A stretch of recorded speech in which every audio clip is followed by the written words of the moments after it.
Haynes Garage coming to you from Mount Pleasant, sunny Charleston, South Carolina tonight.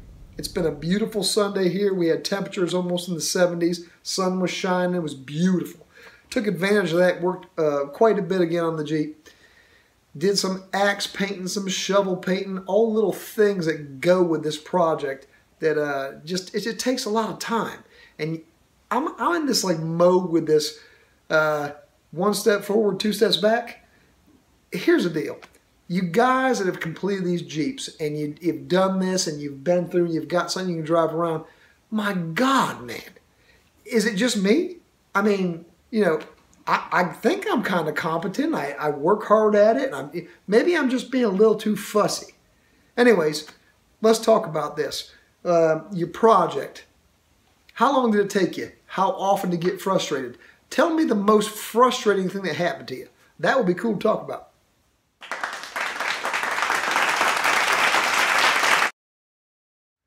Every problem has its solution. So when you share your frustrating moment, also share the fact of how you overcame it. That's what I want to know. That's really cool.